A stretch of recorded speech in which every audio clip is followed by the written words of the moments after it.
It's that time again. If you're a real estate agent and you're looking to finally build a business that creates consistent cash flow, but you're concerned about all the market disruptions, relax. You found your safe haven to learn the secret to success. List, you last. Welcome to this week's podcast.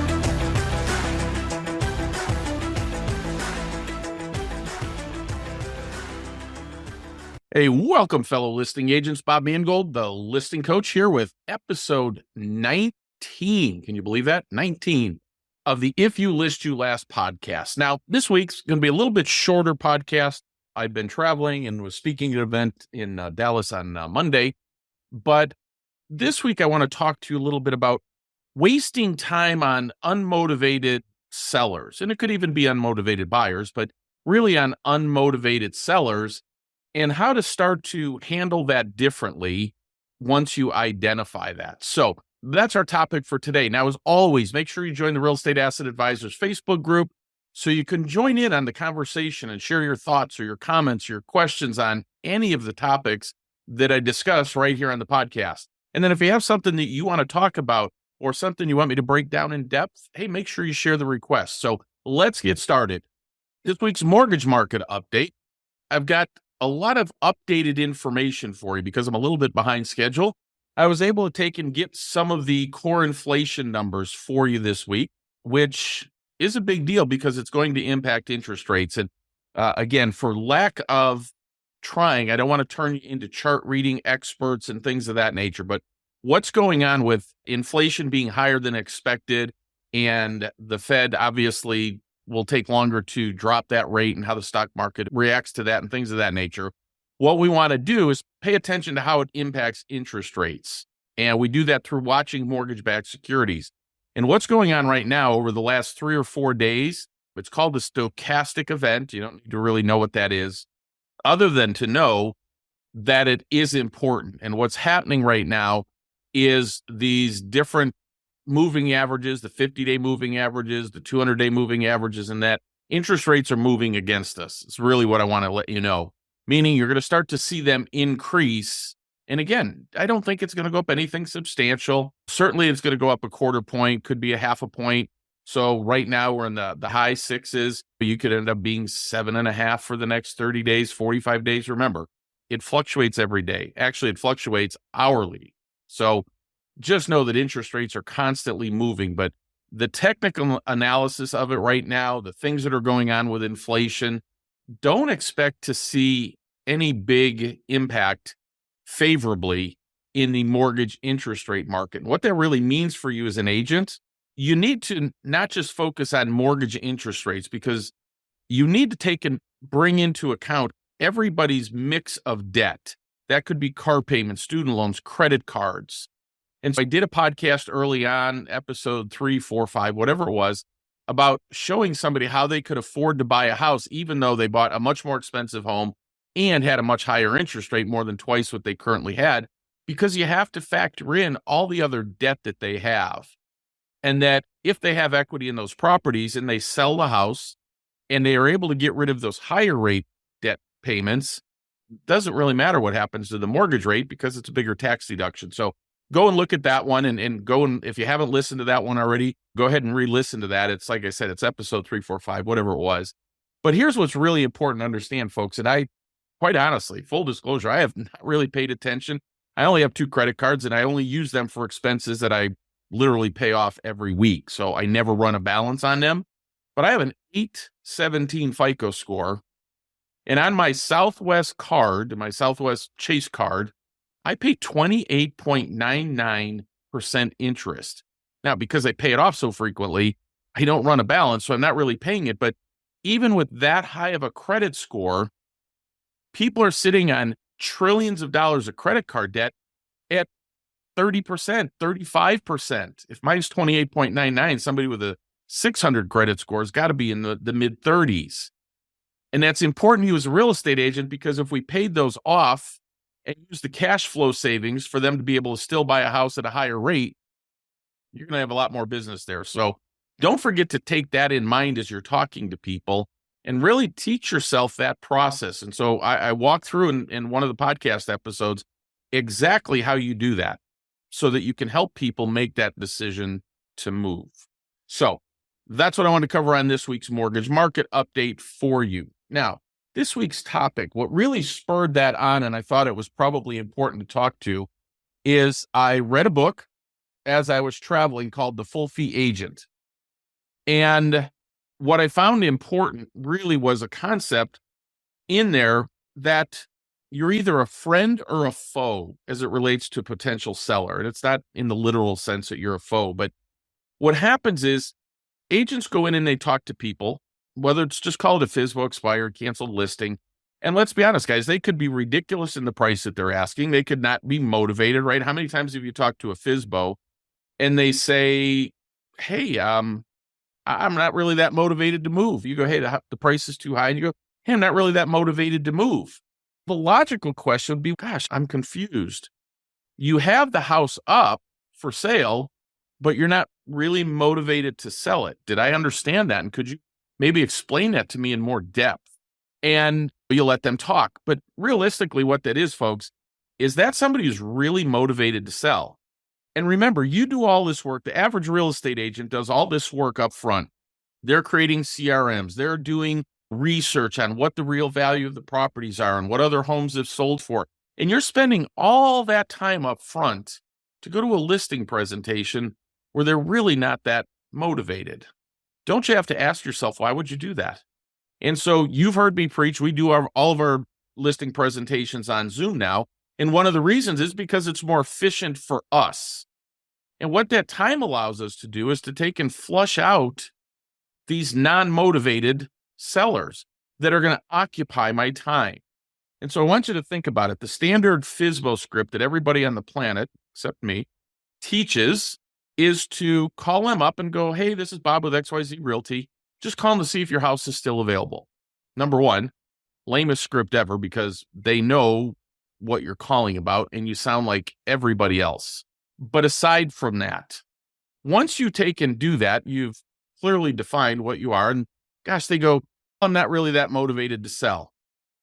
And you try and convince them, or they're just obnoxious to you, or any of those things, and you're trying to convince them to work with you. I have a brother-in-law, or I have an agent who said they'd do it for 1%, and you want to argue with that. Now, it's okay to overcome objections. Quite honestly, I'm very skilled at overcoming objections, but it's not the objection that I want you to think about. The question is, how motivated is this person? And then one of the things that this book outlined, which was a great way, or at least made me think of it in a great way, everybody has a plan already, right? Even a for sale by owner. Hey, if I don't sell it in 30 days, I'll list it with an agent. And I know there were 2 or 3 agents that I was thinking of. Then you go into a listing presentation and they're already 80% convinced who they're going to work with. But you go and spend all of your time creating CMAs and research and driving out to their house. And you have an 80% chance of not getting that listing. Why do we do that? Why do we invest the time in something that we probably don't have a shot at? Now, you could say, hey, I'm very convincing, and you may have something very good. For me, if I go in using my Home Boss listing presentation, I'm not particularly worried about it because I'm going to beat those odds in many cases. But at the end of the day, you got to realize you invested all that time, and they're not really that motivated. And the likelihood of selecting you don't stand a good chance. What if you simply started to do a Zoom call where you didn't drive out to their house and you didn't talk about the price and you talked about what you're able to do and find out how motivated they are? Because here's the thing, folks, and I've been teaching agents this for decades now. When you call up a FSBO and you say, hey, is your home still available? And you go, hey, let me stop by. I may have some buyers for you. First of all, from a position of integrity, you don't have much. You didn't have a buyer for it. But the second thing is they go, okay, come on out. Do you really think that they're going to let you come out because they're going to list with you right now, or you're going to magically be able to convert that person at that moment in time? And the answer is they are not. They are letting you into this home, their home, for one very simple reason. They want to know what you think of their price. They want to see the comps that you're using, and they want to know that. So they're willing to deal with the hassle and headache of you coming in to find out what you know. And then you go through your marketing plan, and they go, what in here can I utilize that I might not be doing right now? So they're just simply doing intel on you, and you completely wasted your time, because chances are great they've already got a plan in place. Why not do a Zoom call and find out why or who or why they've already made a decision? Hey, it sounds like here's the question for you. It sounds like maybe you've already spoken with a few agents and you just haven't decided yet which one would be the best suited to help you accomplish what you're trying to do. So what are they missing that you're still looking for? What made you excited about what they talked to you about, right? Start asking questions about that. Because if you do that, you start to flush that out. Now, there's obviously other questions you talk to, and I wouldn't bring that up initially, but guess what? I don't have to drive out to your house to do that, do I? And so again, remember the basic FSBO script that I start with is, hey, this is Bob Mangold with eXp Realty. Hey, the reason I was calling is I did a little bit of research online over the weekend, and let's assume it's a Monday, and it looks like your house is under contract. Is that correct? And they go, no, where did you hear that? Guess what? I'm not every other realtor now, am I? Who's in control of that conversation? They go, wow, it looks like a pretty nice house. What do you think's holding you back from getting it under contract? Or maybe you're negotiating with some buyers already. No, I don't really have some. Now, they might be less than honest with you at that moment and say, well, I got a couple that I've got on the hook, even though they might not. And it's, could you clarify that for me? What's on the hook mean? Everybody's so fast when they're calling people that you're just trying to get through your scripts, and here are the objections that I've learned, and like script, objection. How about if you just slow down and have a conversation with people? Find out a couple things first. Number one, do you think you really could help them? Number two, do you want to help them? Right? Remember, if they have the right not to choose you, don't you have the right to not choose them? I mean, if they're going to waste your time, if they're going to be very difficult to deal with, if they're completely out of whack in their pricing, why would you want to do that? And then why would you invest the time in it? And what has to happen, folks, is you just need to start respecting your time and expertise, because remember, they have the problem. It's their problem to solve, not yours. They have a house to sell. They may be overpriced. They may not have enough, whatever it is. And let's be honest, folks, they don't have any ability to, short of going into Zillow and Craigslist and Facebook Marketplace, which, let's be honest, by and large, is going to get your bargain hunters. There's nothing that they can do to help you out or that they can help themselves out with. They're just hoping something's going to happen. For us, remember, I have a CRM of people that I already know are in the market, right? I have a list of people from my Facebook retargeting ads, from my website opt-ins. I have an agent network of international agents in 24 countries that I can reach out to. And I can call potential buyers in the area. I can target it on social media. I have people that have responded to our alerts when we syndicate the home. I have people set up on searches. I've got people that have signed into our past open houses. I have every buyer in the MLS looking for a home in that area at that price with that number of bedrooms. I have a 90,000 agent network that I can tap into. And then I can walk people through how I get hundreds of people into our open houses. And then I'm going to actually circle prospect and make phone calls to area renters. For us, we'll make about 3,000 calls to area renters. So here's the thing, guys. I cracked the code on how to generate buyer interest in a house, not a FSBO. I have access to those tools. Because remember, my job is real simple as a listing agent. When I can get buyers to compete for your property, you're going to get a higher price. That's simple. Now, I have all these ways to market to these potential buyers. How about you? What do you have? And I'm actually creating a form to go through that. We'd actually be able to walk people through and say, hey, I'm going to send you a document, if it's okay, on different ways that you could find buyers in your market. Well, guess what, folks? Everything I just laid out, they don't have the opportunity to do that. Remember, while we sell real estate full-time, we market full-time. We have databases. We have people that we've talked to about it. They have none of that. Maybe they had a relative that would buy it or somebody they knew at work or whatever it is. So at the end of the day, we have all the goods to be able to get buyers to compete for their home, which is how they're going to get top dollar. And they don't. So don't let people waste your time. You already have those things in place. Start to respect your time, your expertise, and your marketing prowess, because that's something a FSBO, as an example, simply can't do. And the reality of it is, let's think of it from a canceled standpoint or an expired. Hey, the house didn't sell. You know as well as I do, 98% of that, maybe 90%, is price. And if they're completely unrealistic on price, why would you ever take that on? Now, you could have conditions and you could have locations, and it's a combination of things, but people always say that the answer to selling real estate is location. My answer to that is I think that's completely wrong. And if you want to argue with me, I have real simple questions for you. How is it that you can sell homes that are on busy main arteries? So in my market, in area, Scottsdale, Arizona, you're selling multi-million properties that are on main arteries in the Maricopa County area that literally have 250,000 people a day go by your house. The traffic noise, the potential for somebody to have an accident and end up in your bedroom. Somebody bought that house. They didn't buy it because of the location. I would suggest to you they bought it because of the price. Or maybe people with homes that are under power lines, right? Their backyard literally looks out at power lines. You go, no, there's never any danger in that. It's like, gosh, if not, why does my phone always cut out and you have problems with your internet? It isn't that people said, hey, let's get a house with power lines in the backyard. But guess what? Price sold it for them. So I disagree personally that everything's about location. Now, if you have a great location, obviously you're going to get more money, but people still buy homes. It's all about pricing. If I can't get somebody who the house already didn't sell, let's say it was on the market for 6 months and it expired, and they're not willing to do anything on the price, then is it really worth your time and expertise to take a listing simply to take a listing?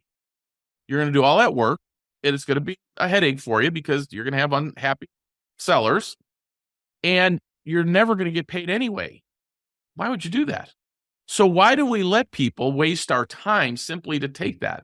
Here's another consideration I would tell you. You have your house out, you have your yard sign out in front of this house, and for 6 months, people drive by that house and go, wow, this house hasn't sold. They see your name. And all of a sudden, somebody comes up 30 days later, has a new agent on the market, and 2 weeks later, they have a sign under contract. All those people that drove by your sign for 6 months, that you go, yeah, that's good name recognition. The minute a new agent came in and got them to reduce their price and sold the house, it now just became really bad brand recognition for you because you became the agent who couldn't sell it in 6 months, and this new agent came along in 2 weeks and did the job. Why did you take that listing when you knew it was overpriced? Start working with people that are motivated, that want your expertise, that want your help. And let me be very clear. If a consumer's listening to this, I want them to understand the agent has to demonstrate to you that level of expertise and that marketing prowess. So when I say, hey, there's 4 types of buyers, and I can show you how I have buyers already in those areas, and where I don't, I have a plan to get those buyers. And I'm going to show you exactly what I'm going to do. So as a buyer, as a seller, you should never settle for anything less than that either. This needs to be a win for both the homeowner and the agent. But if you're an agent, you don't have something good to tell a seller, you don't deserve the listing. But if you do have something good to sell and you're wasting your time on these things, then you're making a pretty big mistake because you're not going to get paid. You're going to spend all this time and dollars and hours, and you're not getting any money. That's crazy to me. So I thought I'd share that with you. I got to talk to people at this conference this week, and primarily I always talk about listings, and that's what I'm known for. And they'll come up and ask me all these questions, and they'll say, when they say this, what do you say? And I have an answer.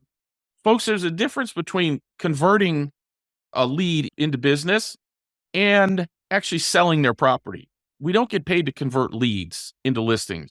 We get paid to sell properties.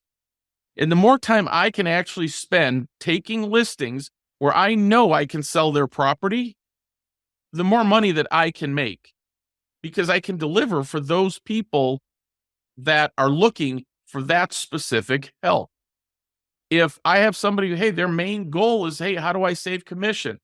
If you listen to the Home Boss podcast or you attend any of the Elevate business briefings that I have, and you understand how Home Boss works, commission objection is not an issue for us.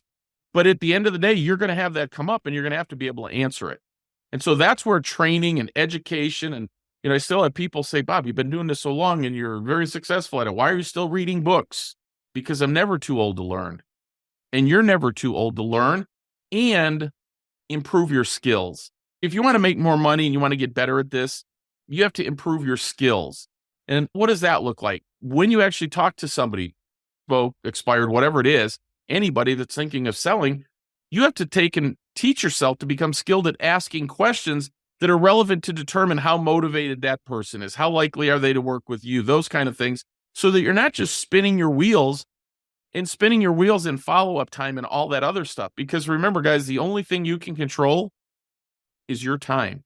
And if you're willing to work with unmotivated people that aren't realistic, you're never going to be able to maximize how much money you make.